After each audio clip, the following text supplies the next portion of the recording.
जिनके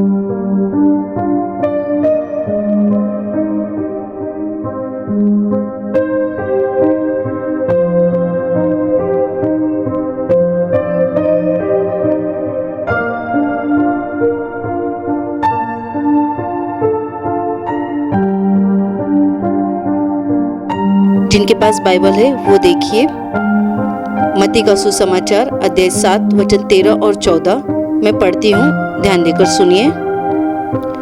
सकेत फाटक से प्रवेश करो, क्योंकि चौड़ा है वह फाटक और सरल है वह मार्ग जो विनाश को पहुँचाता है, और बहुत से हैं जो उससे प्रवेश करते हैं। क्योंकि सकेत है वह फाटक और कठिन है वह मार्ग जो जीवन को पहुंचाता है, और थोड़े हैं जो उसे पाते हैं। Hallelujah, hallelujah, hallelujah, hallelujah.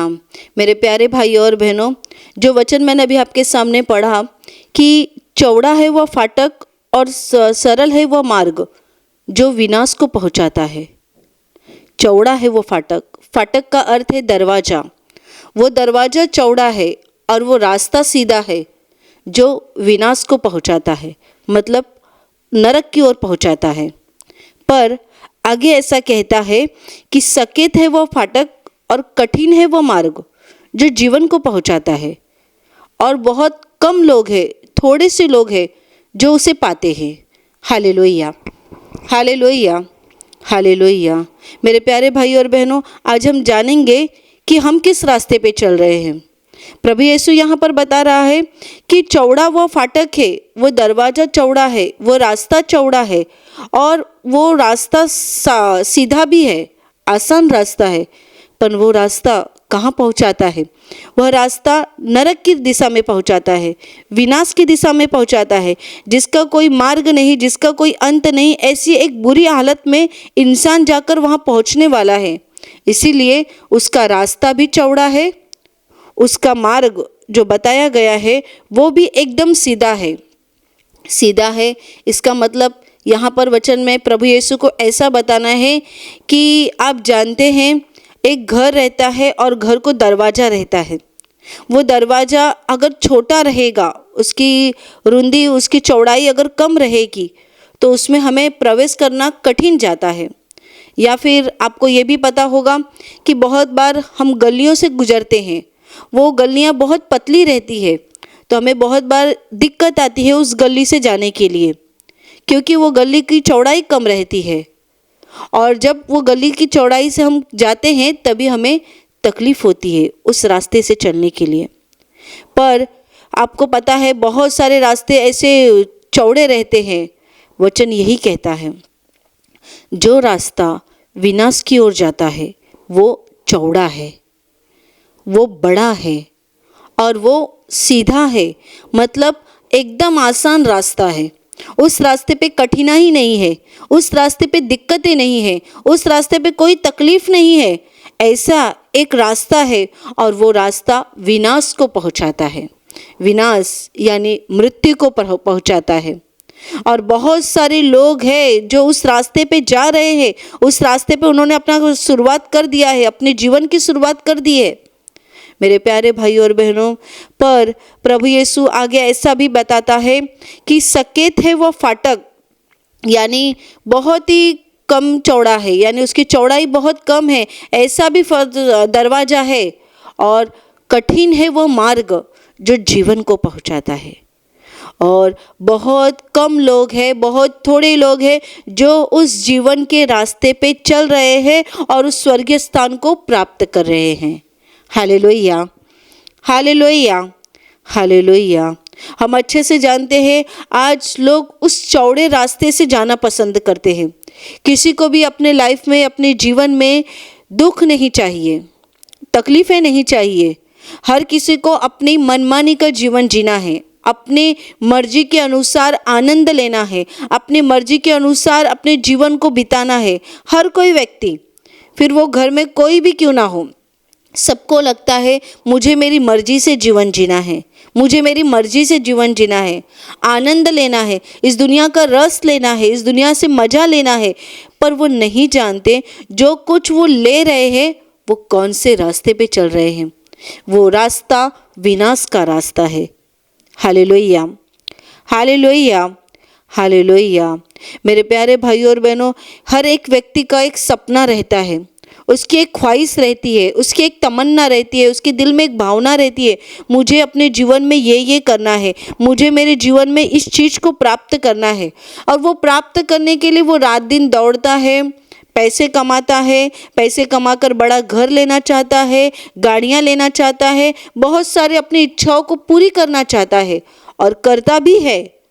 वो अपने जीवन में ये सारी बातें को प्राप्त भी करते हैं, पर प्राप्त करने के बाद जीवन के अंत में उनको समझ में आता है कि उन्होंने क्या प्राप्त किया है। वो चीज़ जो उन्हें प्राप्त करनी चाहिए, जो अनंत जीवन उनको हासिल करना चाहिए, वो तो उनको नहीं मिला, तो बल्कि जीवन भर जिस चीज़ के लिए उन्होंने परिश्रम किया, जिस रास्ते पे वो चले, वो तो विनाश की तरफ जा रहा है। और फिर अंत में पछतावे के सिवा उनके पास कुछ नहीं रह जाता। Hallelujah, hallelujah, hallelujah. आप खुद भी जानते होंगे, आपके आसपास के लोगों के साथ आपने अनुभव किया होगा कि लोग जब सुबह उठते हैं, कोई व्यक्ति, कोई भाई या कोई बहन सुबह उठता है या उठती है, तो उसके मन में पहला ख्याल क्या आता है? सुबह उठकर काम पर जाना, घर के काम को लेना। क्यों काम पर जाना? क्यों घर के काम को ख़त्म करना? क्योंकि काम पर जाना, मेहनत करना और इससे पैसा कमाना, उस पैसों से अपनी ख्वाहिश को पूरा करना, अपनी ज़रूरतों को पूरा करना। ज़रूरतें पूरी हो जाएंगी तब दिल में आनंद आ जाएगा। सबको लगता है आज मोटरसाइकिल है, बड़ी कार चाहिए, बड़ी गाड़ियाँ चाहिए। एक छोटे से घर से समाधानी होती नहीं है, मन में संतुष्टि आती नहीं है, इसलिए बड़ा घर चाहिए। आप साधारण से किसी घर में रहते होंगे, आपको ऐसा लगता होगा फ्लैट में जाके रहना है। जो लोग फ्लैट में रहते हैं उनको लगता है इससे भी बड़ा कोई घर चाहिए, इससे भी कोई बड़ी चीज़ें चाहिए। इंसान क्या कर रहा है? एक आसान रास्ता, एक मनमानी का जीवन जीना चाहता है, पर ये सारी बातें उस विनाश की तरफ लेके जाती है जहाँ पर अनंत जीवन यानी वो आशीषों का जीवन उन्हें नहीं मिलेगा। पर प्रभु यीशु कहता है, सकेत है वह फाटक और कठिन है वह मार्ग जो जीवन को पहुँचाता है। आप कौन से रास्ते पे चलना पसंद करते हैं? कठिन रास्तों पर या आसान रास्तों पर? बहुत सारे लोग आसान रास्ता चुनते हैं। आप जब ड्राइविंग करते होगे, अगर आप ड्राइवर होगे या आपको गाड़ी की जानकारी होगी, आप रास्ते पे जाने वाले लोग होंगे, तो आपको मालूम होगा ज़्यादातर लोग आसान और शॉर्टकट रास्ता ढूंढते हैं। यहाँ से जल्दी पहुँच सकते हैं, वहाँ से जल्दी पहुँच सकते हैं। लोगों को लॉन्ग ड्राइव पसंद नहीं है, लंबा रास्ता पसंद नहीं है, क्योंकि उनको लगता है समय की बर्बादी है, समय बर्बाद हो जाएगा। इसीलिए बहुत सारे लोग शॉर्टकट ढूंढते हैं, पर बहुत बार शॉर्टकट करने जाते हैं और खुद ही विनाश कर बैठते हैं, खुद का ही नुकसान कर बैठते हैं। Hallelujah, hallelujah, hallelujah. मेरे प्यारे भाइयों और बहनों, सकेत फाटक से प्रवेश करो, ऐसा प्रभु का कहना है। प्रभु यीशु कहता है, तुम सकेत फाटक से प्रवेश करो, कठिन है वो मार्ग, पर वो जीवन को पहुंचाता है। जीवन क्या है? ये जीवन, जीवन जो इस पृथ्वी के विषय में प्रभु नहीं कहता, तो पृथ्वी के बाद जो सच्चा जीवन परमेश्वर प्रभु यीशु अपने चाहने वालों को देने जा रहा है, वो स्वर्ग का जीवन के विषय में यहाँ पर लिखा गया है। स्वर्ग का जीवन जिसे हम प्राप्त करने वाले हैं। हमारा विश्वास है कि हम जिस रास्ते पे चल रहे हैं, वो रास्ता एक दिन अनंत काल के जीवन में जाएगा, अनंत काल के जीवन में प्रवेश कराएगा। आपको मालूम होगा, बहुत बार हम बहुत छोटी सी गलियों से गुजरते हैं और उस गली को एक बार हमने जैसे तैसे करके पार कर लिया, तो आगे जाकर देखते हैं बड़ा घर है। वही हमारे साथ इस दुनिया में होने जा रहा है। हम इस रास्ते पे जो चल रहे हैं, कठिनाई का रास्ता है, दुखों का रास्ता है, तकलीफ़ों का रास्ता है, पर ये रास्ता हमें अनंत जीवन में पहुंचाएगा। वो अनंत जीवन जहाँ पर परमेश्वर पिता बैठा हुआ है, वो अनंत जीवन जहाँ पर प्रभु यीशु हमारा इंतज़ार कर रहा है, वो अनंत जीवन जहाँ पर दिन कभी ख़त्म नहीं होता, जहाँ पर रात कभी होती नहीं, जहाँ पर दुख नहीं है, जहाँ पर तकलीफ़ें नहीं है, जहाँ पर केवल आनंद और आनंद है। Hallelujah, hallelujah, hallelujah. मेरे प्यारे भाइयों और बहनों, उस कठिन रास्ते पर चलने के लिए हमें प्रभु के वचनों को स्वीकार करना पड़ेगा। दो रास्ते हैं, एक रास्ता है अपनी इच्छा के अनुसार चलना और दूसरा रास्ता है प्रभु के रास्ते पर चलना।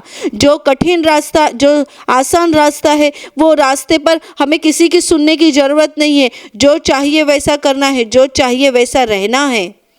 पर वो रास्ते पर हमें थोड़े समय के लिए आनंद मिलता है, थोड़े समय के लिए अच्छा लगता है, पर अनंत काल का वहाँ पे रोना हो जाएगा। वो है आसान रास्ता। आसान, जैसे कि इस पृथ्वी पर जीवन जीते समय हम जो चाहिए वो कर सकते हैं, पर ध्यान रखिए जब हमारी इस शरीर की आंखें बंद हो जाएगी और उसके बाद जब हम अपने सच्चे जीवन में प्रवेश करेंगे, सच्चा जीवन, क्योंकि यहाँ का जीवन बाइबल कहती है ये एक सफ़र है जो हर एक व्यक्ति कर रहा है। सफ़र, जैसे कि आप गाड़ी में बैठते हैं, गाड़ी का सफ़र किसी का 2 घंटे का रहता है, किसी का 4 घंटे का रहता है, तो किसी का 12 घंटे का रहता है, तो किसी का 24 घंटे का रहता है। पर इंसान करता है क्या है? गाड़ी में बैठकर सफ़र कर रहा है। इस स्थान से लेकर दूसरे स्थान पर उसे उतरना है। आगे के स्टेशन पर उसको उतरना ही है, क्योंकि उसकी मंजिल आने वाली है। वैसे ही इस दुनिया में जीवन जीते समय हम सब सफ़र कर रहे हैं, रास्ते में हैं, और वो रास्ता हमें अभी डिसाइड करना है, हमें अभी सोचना है कि हमने कौन सा रास्ता चुना हुआ है। जैसे कि आप विरार स्टेशन पे खड़े हैं और आपको चर्च गेट जाना है। विरार स्टेशन पर खड़े होकर आपको चर्च गेट जाना है और आपको पता चला कि अभी पालघर की ट्रेन लगी है या ढानू की ट्रेन लगी है, जो कि थोड़े ही समय पे वहाँ पे पहुँचा देगी, जिसमें ज़्यादा गर्दी भी नहीं है। अगर आपने वो ट्रेन पकड़ ली, पकड़ने के बाद आप उसमें आराम से बैठे, क्यों? वहाँ पे कोई गर्दी नहीं है, और थोड़े ही समय के बाद पालघर आ जाएगा, थोड़े ही समय के बाद आपका स्टेशन आ जाएगा, आप उतर जाएंगे। उतरने के बाद क्या आप चर्च गेट उतर जाएंगे? आपको चर्च गेट का स्थान मिलेगा? क्यों नहीं मिलेगा, मुझे बताइए। आपने तो ट्रेन पकड़ी है, उस स्थान पर आप बैठे हैं, आपने आपको जो चाहिए था वो ट्रेन पकड़ी, उस जगह पर आप बैठ गए, फिर भी आपकी मंजिल चर्च गेट है, पालघर नहीं है, ढानू नहीं है। आपकी मंजिल चर्च गेट है, और आपको अगर चर्च गेट जाना है तो आपको कठिनाइयों का सामना करना पड़ेगा।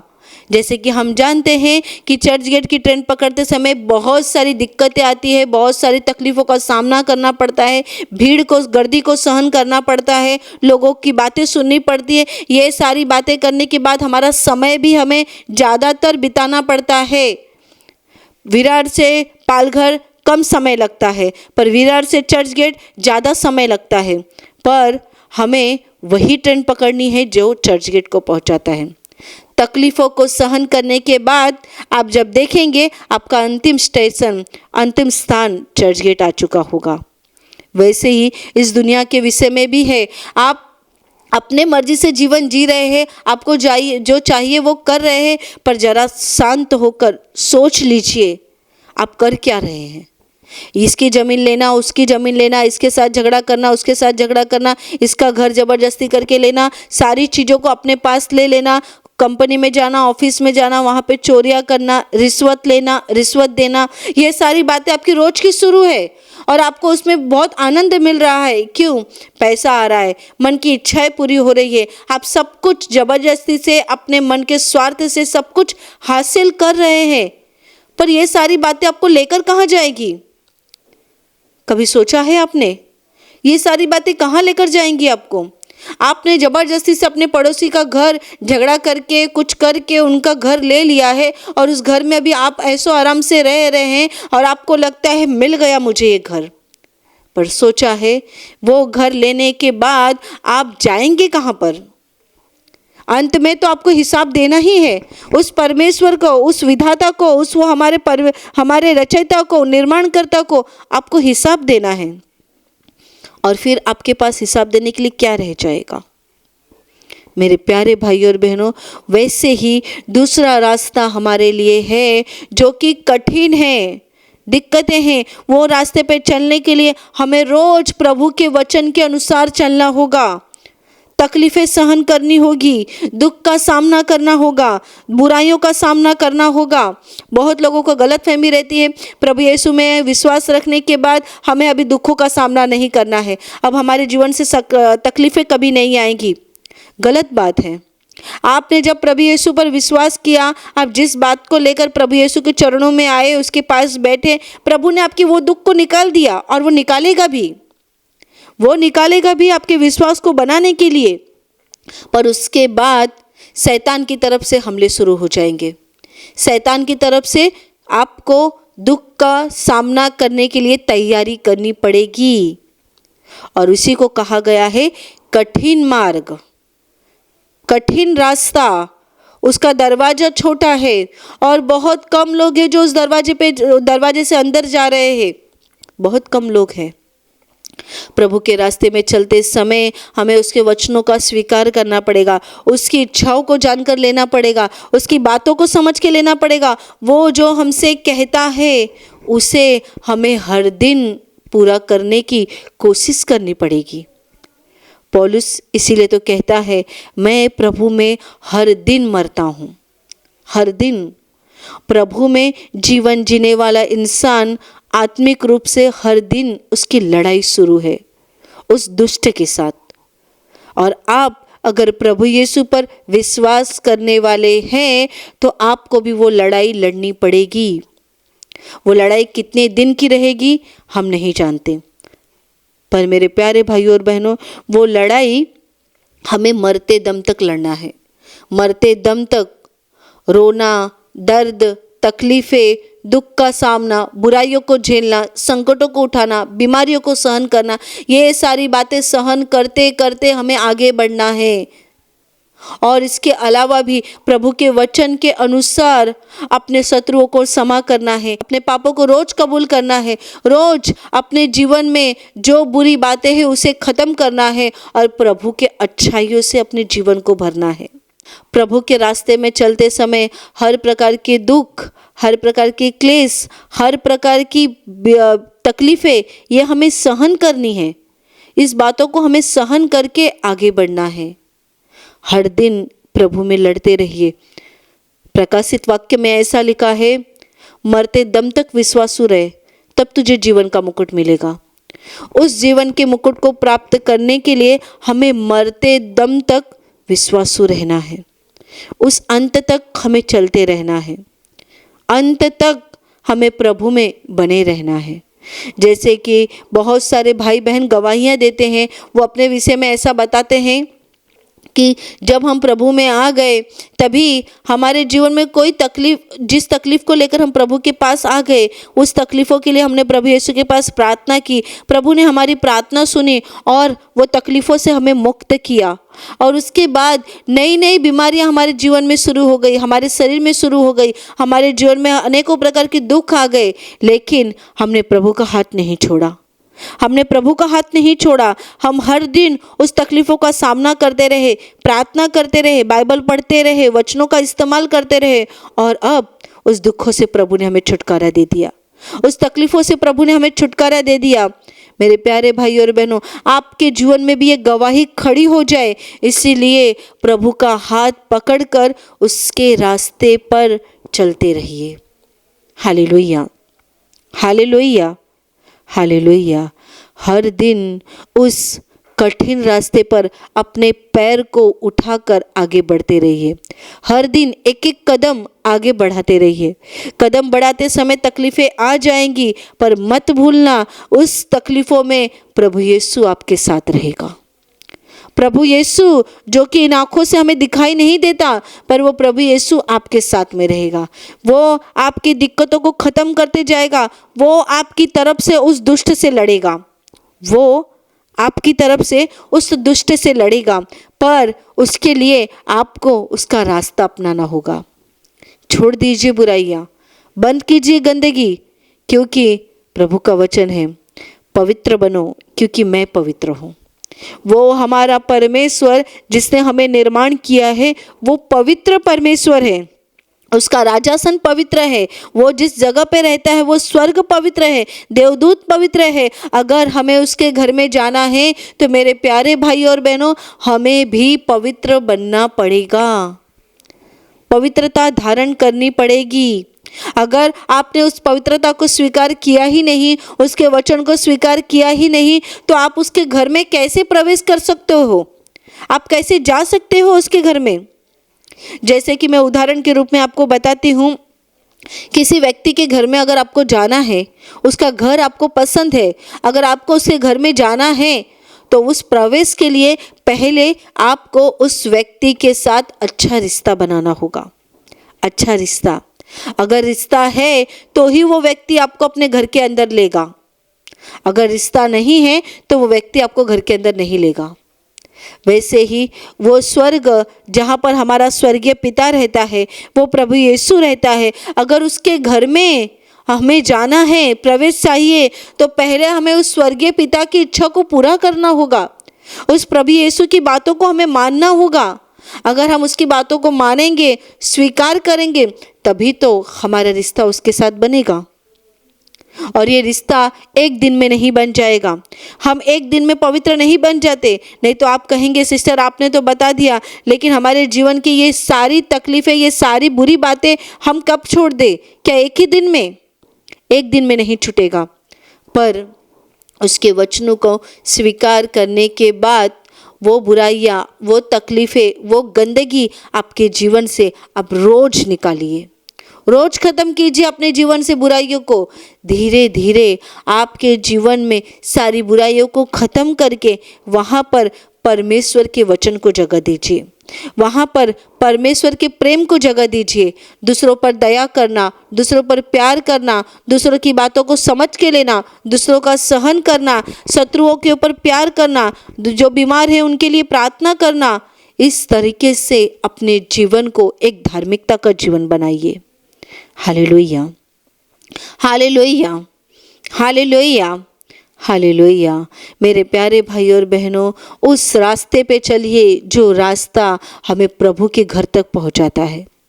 उस रास्ते पे चलिए जहाँ पर हमारा पिता हमारा इंतज़ार कर रहा है, वो अपनी बाहें फैलाकर इंतज़ार कर रहा है। मेरा बेटा, मैं तेरा इंतज़ार कर रहा हूँ, मेरी बेटी, मैं तेरा इंतज़ार कर रही हूँ। और मत भूलिए, आप प्रभु यीशु को शायद अब जानते होंगे, पर वो प्रभु यीशु हमें माँ की कोख में आने से पहले हमें जानता है। उसको हमारी पहचान है, वो हमें अच्छे से जानता है। वो हमें इतना पहचानता है जितना हम खुद को भी नहीं पहचानते, इतना वो हमें अच्छे से पहचानता है। उसके रास्ते पे चलते समय गलतियां हो जाती है, पाप हो जाते हैं, तो भी डरना नहीं। उस दुष्ट के हाथ में फिर से मत जाना, उस दुष्ट का हाथ फिर से मत पकड़ना। प्रभु यीशु को कहना, प्रभु मैं तेरा बेटा हूँ, प्रभु मैं तेरी बेटी हूँ, मुझे संभाल ले, मुझे बचा ले, मुझे तेरे रास्तों पे चला। हर दिन ऐसी प्रार्थना कीजिए और उस दुष्ट शैतान को कह दीजिए कि मैं प्रभु का बेटा हूँ, मैं प्रभु की बेटी हूँ, ये शरीर मेरे प्रभु का है, ये शरीर मेरे प्रभु का है और इस शरीर पर पूरी तरीके से अधिकार मेरे प्रभु का है, मेरे जीवन पर प्रभु यीशु का अधिकार है। मैं जिस रास्ते पे चल रहा हूँ, तो कितनी बार भी मुझे गिरा ले तो भी ये दुष्ट, मैं तेरे हाथ नहीं आऊँगा, मैं तेरा हाथ नहीं पकड़ूंगी, तो मैं अपने प्रभु का हाथ पकड़ूंगी। आप जब ऐसा कहेंगे ना, वो दुष्ट आपके जीवन से भाग जाएगा, वो आपके पास से भाग जाएगा, फिर से वो आपके पास आने की हिम्मत नहीं करेगा। मेरे प्यारे भाइयों और बहनों, उस प्रभु के राज्य में सब प्रकार के आशीष है और वो आशीषों को लेकर खड़ा है कि कब आप उसके पास जाए और वो आपको दे दे। आशीषें क्या है? ये आशीषें मतलब वो आपके आंसुओं को पोंछना चाहता है, वो आपके दुख को निकालना चाहता है, वो आपकी बीमारी से आपको मुक्त करना चाहता है। वो आपको स्वर्ग का वो सारा वैभव जो हम अपनी बुद्धि से विचार भी नहीं कर सकते, सोच भी नहीं सकते, ऐसा वैभव, ऐसा घर जिसने हमारे लिए स्वर्ग में बना के रखा है, वो सब कुछ वो हमें देना चाहता है। और उसे प्राप्त करने के लिए कठिन रास्ता हमें स्वीकार करना होगा। वो कठिन रास्ता मतलब प्रभु का रास्ता। प्रभु के रास्ते को स्वीकार कीजिए। उस कठिन मार्ग पे चलने की शुरुआत कीजिए, उस सकेत फाटक से अंदर प्रवेश करने की शुरुआत कीजिए। प्रभु कहता है बहुत थोड़े से लोग हैं जो उसमें प्रवेश करते हैं, उन थोड़ों में आपका और मेरा नाम भी होना चाहिए। उन थोड़े से लोगों में आप और मैं भी होना चाहिए। हमें बहुतों में गिनती नहीं करनी है, हमें थोड़ों में गिनती करनी है, थोड़ों में गिनती करनी है।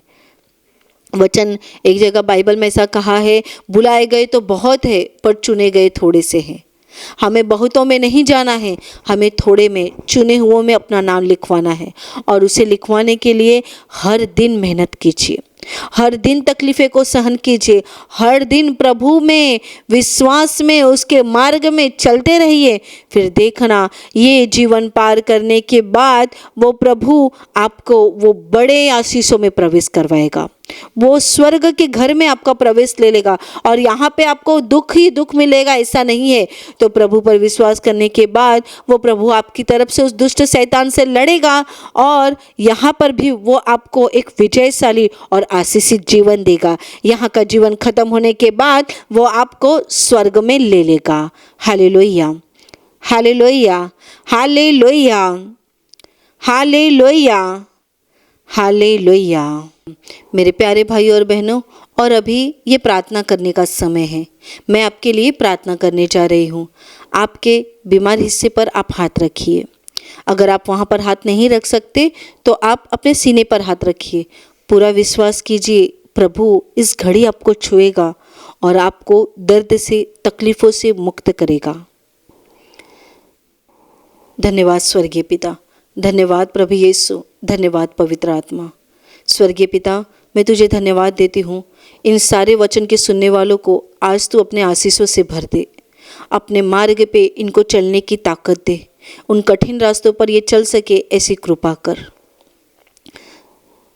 प्रभु यीशु के पवित्र नाम से आपके शरीर की सारी बीमारियां इसी घड़ी नष्ट हो जाए। आपके शरीर के सारे दर्द प्रभु यीशु के पवित्र नाम से निकल जाए। आपके जीवन के दुख प्रभु यीशु के पवित्र नाम से निकल जाए।